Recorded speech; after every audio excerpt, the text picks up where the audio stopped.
Welcome to Bible Believers Fellowship and the ministry of bbfohio.com, a free Bible teaching ministry.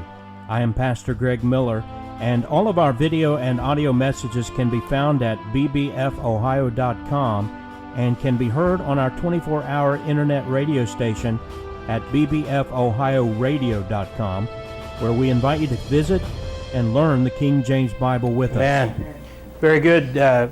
Leads into what I'm going to read. This is what I posted on my page, but also the church fan page and the private group we have. And it's an introduction to our study today. I'm just going to read it. The local church is a place to meet with like-minded Bible believers who have been saved by faith in the gospel of Jesus Christ, which is 1 Corinthians 15, 1-4. It is not a place to evangelize, though our emphasis is always gospel-centered. It is not primarily a place for behavioral therapy, though growing in biblical knowledge does affect our behavior. It is not a place for entertainment, although I'm very entertaining, I know. It's my face, it's a blessing. Although the singing, prayer, fellowship, and even the teaching can be quite enjoyable to a Spirit-filled believer. The fact is, the local church exists for the purpose of teaching the Word of God with historical perspective and contemporary application. It's not about you. And that's what most churches today will talk about, is the person in the pew. We are to be God-centered, Word-centered, and affected by what we're learning, but we're not the focus. Right. Bible Believers Fellowship, let me say, it's about God and His plan for you and for the world, as Sean mentioned in his prayer. It's about God and His plan for you and the world, and you are part of that whole plan. Bible Believers Fellowship is meeting this morning, and we'll have as our Bible study the biblical perspective on the Gazan war in Israel. We will lay the facts out barefisted, and all the cards will be face up on the table. If you hate truth, please do not show up. You won't hear that advertisement from very many churches, but that's the way it ought to be. You would not like BBF. If you love the truth but cannot show up, we intend on uploading this message in its entirety this evening. Stay tuned. Israel has been attacked by 11 missiles from Gaza in the amount of time it took me to post this. And this was supposed to be during an agreed ceasefire. That's what we're dealing with. Now, the bottom line is, my people are destroyed for lack of knowledge. Yes. And it's lack of knowledge that is causing people to take wrong sides on things. And it's because, one reason is because they go to church and they never hear the truth preached. The other reason is apathy. They don't open their own Bible, they don't read the Bible, they don't study the Bible, and they don't look at the world through the Bible. And that's the main issue we're dealing with. There is a war in Gaza. Now, some of you may not realize that. You say, who? You'd be surprised. There is a war in Gaza. And the question is, why? And here's an explanation that I'm going to let somebody else give to you in just about a 5-minute amount of time. When I did my graduate studies at the Middle East Institute at Columbia University's School of International Affairs, I took many courses on the question of the Middle East conflict. Semester after semester, we studied the Middle East conflict as if it was the most complex conflict in the world, when in fact, it is probably the easiest conflict in the world to explain. It may be the hardest to solve, but it is the easiest to explain. In a nutshell, it's this. One side wants the other side dead. Israel wants to exist as a Jewish state and to live in peace. Israel also recognizes the right of Palestinians to have their own state and to live in peace. The problem, however, is that most Palestinians and many other Muslims and Arabs do not recognize the right of the Jewish state of Israel to exist. This has been true since 1947, when the United Nations voted to divide the land called Palestine into a Jewish state and an Arab state. The Jews accepted the United Nations partition, but no Arab or any other Muslim country accepted it. When British rule ended on May 15, 1948, the armies of all the neighboring Arab states, Lebanon, Syria, Iraq, Transjordan, and Egypt, attacked the one-day-old state of Israel in order to destroy it. But to the world's surprise, the little Jewish state survived. Then it happened again. In 1967, the dictator of Egypt, Gamal Abdel Nasser, announced his plan, in his words, to destroy Israel.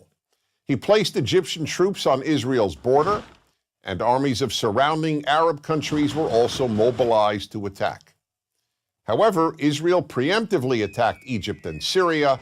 Israel did not attack Jordan and begged Jordan's king not to join the war. But he did. And only because of that did Israel take control of Jordanian land, specifically the West Bank of the Jordan River. Shortly after the war, the Arab states went to Khartoum, Sudan, and announced their famous 3 no's: no recognition, no peace, and no negotiations. What was Israel supposed to do? Well, one thing Israel did a little more than a decade later in 1978 was to give the entire Sinai Peninsula, an area of land bigger than Israel itself and with oil, back to Egypt, because Egypt, under new leadership, signed a peace agreement with Israel. So Israel gave land for the promise of peace with Egypt, and it has always been willing to do the same thing with the Palestinians. All the Palestinians have ever had to do is recognize Israel as a Jewish state and promise to live in peace with it. But when Israel has proposed trading land for peace, as it did in 2000, when it agreed to give the Palestinians a sovereign state in more than 95% of the West Bank and all of Gaza, the Palestinian leadership rejected the offer and instead responded by sending waves of suicide terrorists into Israel. Meanwhile, Palestinian radio, television, and school curricula remain filled with glorification of terrorists, demonization of Jews, and the daily repeated message that Israel should cease to exist. So it's not hard to explain the Middle East dispute. One side wants the other dead. The motto of Hamas, the Palestinian rulers of Gaza, is, "We love death as much as the Jews love life." There are 22 Arab states in the world, stretching from the Atlantic Ocean to the Indian Ocean. There is one Jewish state in the world, and it is about the size of New Jersey. In fact, tiny El Salvador is larger than Israel. Finally, think about these 2 questions. If tomorrow Israel laid down its arms and announced, "We will fight no more," what would happen? And if the Arab countries around Israel laid down their arms and announced, "We will fight no more," what would happen? In the first case, there would be an immediate destruction of the state of Israel and mass murder of its Jewish population. In the second case, there would be peace the next day. As I said at the outset, it is a simple problem to describe. One side wants the other dead, and if it didn't, there would be peace. Please remember this: there has never been a state in the geographic area known as Palestine that was not Jewish. Israel is the 3rd Jewish state to exist in that area. There was never an Arab state, never a Palestinian state, never a Muslim or any other state. That's the issue. Why can't the one Jewish state the size of El Salvador be allowed to exist? That is the Middle East problem. I'm Dennis Prager. And that is exactly it. And folks, it's not intellectual, it's spiritual. This country, the media, our schools are controlled by unbelievers. They do not believe in Jesus Christ. They do not believe that Bible is the Word of God.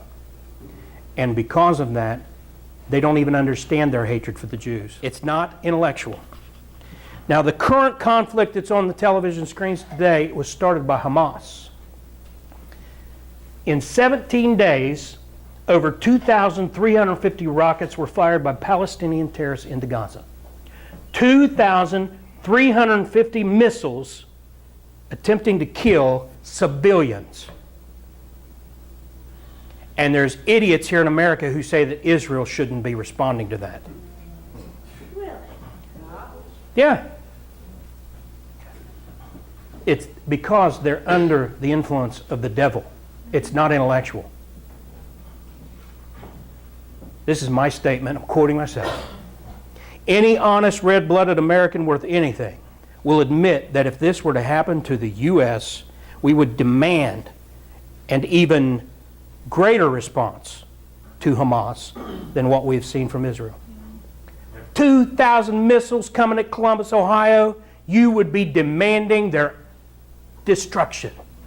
And you wouldn't care about the pictures of children and women they're putting on there, because you would know they're doing that on purpose to get their kids killed to use against you in propaganda. And that's a fact. None of us like war. Any of you know me, I haven't been a war hawk. I like what Johnny Cash used to say, I'm a dove with claws. I'm against war. War's a racket. But a nation does have a right to defend itself. Defensive war is a war you should support, and we'll see that in a minute. And people ask, what about the innocent men, women, and children killed by Israel's response? I'm going to let the son of one of the founders of Hamas answer that question in less than 3 minutes. This man that you're about to see interviewed on CNN is the son of one of Hamas founders. And he got saved. It changed. Yeah, it changed everything. Joined now by Musab Hassan Youssef. He's the author of Son of Hamas, and he joins us live. You know, your father was a founding member of Hamas, and you were groomed to take a leadership position. Eventually, you converted to Christianity, rejected their political and military objectives. Why did you do that? Well, for the simple reasons that we see right now in Gaza, that Hamas does not care about the lives of Palestinians, does not care about the lives of Israelis or Americans. Mm-hmm. They don't care about their own lives. They consider dying for the sake of their ideology a way of worship. Mm-hmm. And how can you continue in that society? Okay. I'll ask you the same question I asked my last guest. Can you coexist with someone whose mission is your destruction? Well, Hamas is not seeking coexistence and compromise. Hamas is seeking conquest and taking over. And by the way, Israel, the destruction of the state of Israel is not Hamas' final destination. Mm-hmm. Hamas' final destination is building the Islamic Khilafah, which means an Islamic state on the rubble of every other civilization. Mm-hmm. These are the ultimate goals of the movement. Musab, you say in your book that Hamas targets civilians as a tool of war. Tell us about the Hamas that you know from growing up in the West Bank. Well, in the mosques, Hamas taught us that without shedding innocent blood for the sake of the ideology, we won't be able to build an Islamic state. They were preparing us from the age as young as 5 years old. This is the ideology that Hamas was feeding us. And honestly, it's impossible almost for anybody to break through and see the truth of and real face of Hamas and be able to leave at some point. As you see in my case, I had to lose everything just to say no to Hamas. And today when I look at the children of Gaza and I know what they are fed, I know that they have no choice. Yeah. Musab, thank you. Appreciate you joining us. Next time we'll spend a little... Now, his dad was one of the founding members of Hamas, and when he got saved, it all changed. And now he's going around telling all these dumb Gentiles here in America, listen, this is the reality behind Hamas. They want the Jews dead. Now, I want to emphasize this, in spite of a few exceptions like that previous interview, American news media cannot and should not be trusted.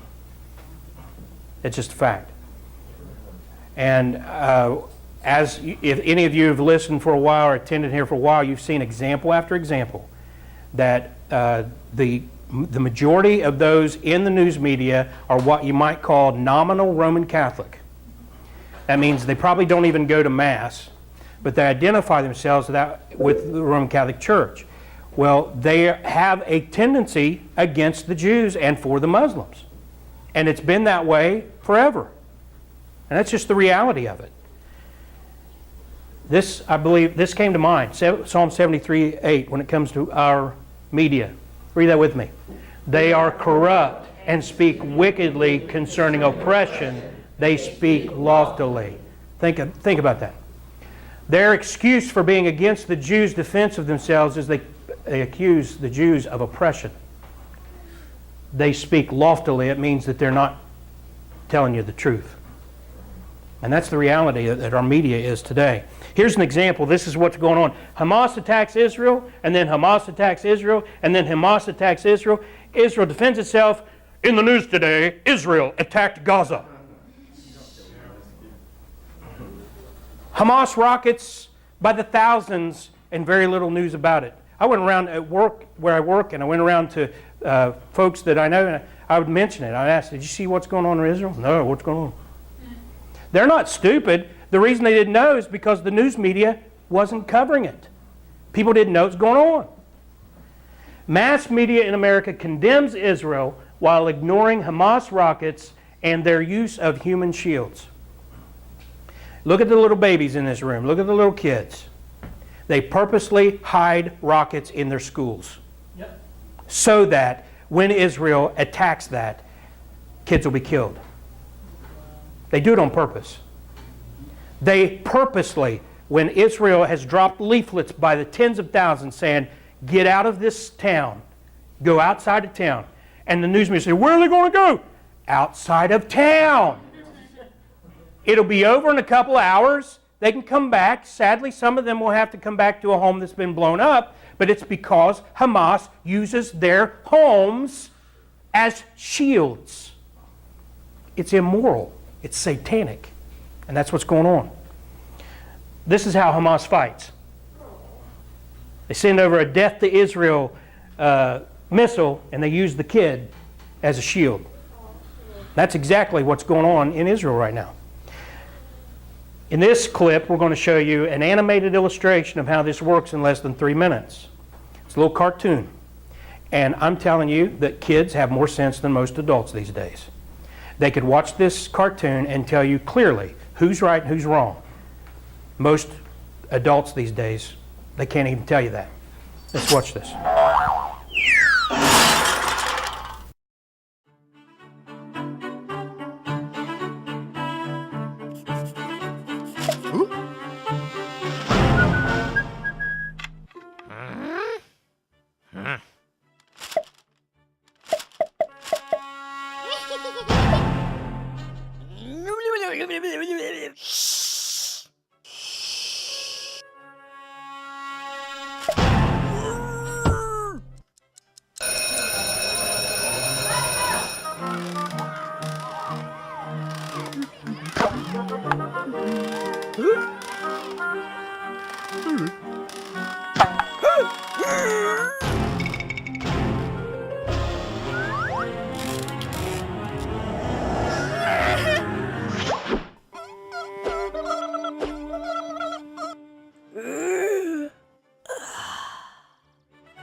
That's what's going on.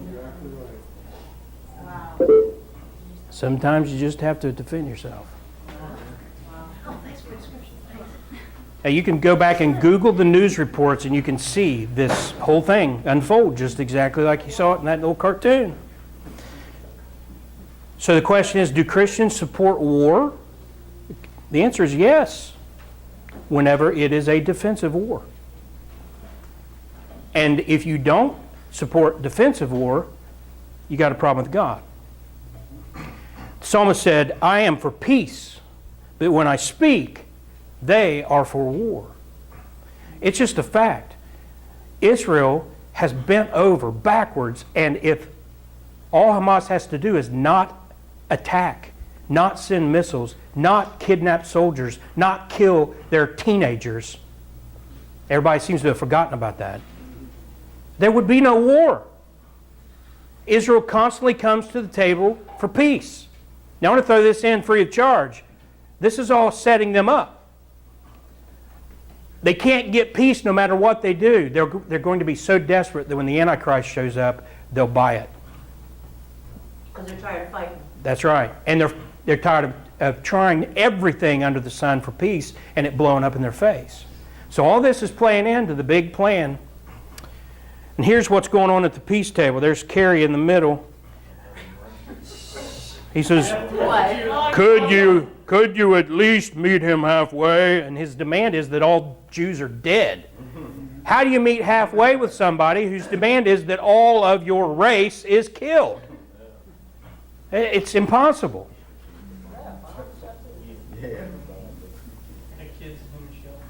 Yeah. Now, God established the government of Israel to protect its own people.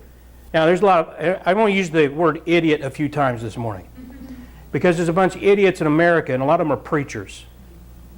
And they're telling people that because some Illuminatists and some Masons and those people were involved in the founding of Israel, that means that God wasn't behind it. Nonsense. God used a pagan nation called Babylon to run them out of their country. God used a pagan nation called Rome to run them out in 70 AD. The first time was 586. But God also used a pagan king named Ahasuerus to preserve them from Haman when he was going to kill them all. God's constantly using pagans. And He'll continue. He's even going to use the Antichrist. So wake up, Flippy. Out there teaching this nonsense, and it's so ridiculous. God establishes government. He says so in Romans chapter 13 and verse 3. He says, for rulers are not a terror to good works, but to the evil. Wilt thou then not be afraid of the power? Do that which is good, and thou shalt have praise of the same. Pretty clear. Verse 4, read it with me. For he is the minister of God to thee for good, but if thou do that which is evil, be afraid. For he beareth not the sword in vain. For he is the minister of God, a revenger to execute wrath upon him that doeth good. That's very simple. There are good... What? Evil. Doeth evil, I'm sorry. All right. Oh, I'm going to play this. I'm going to give you...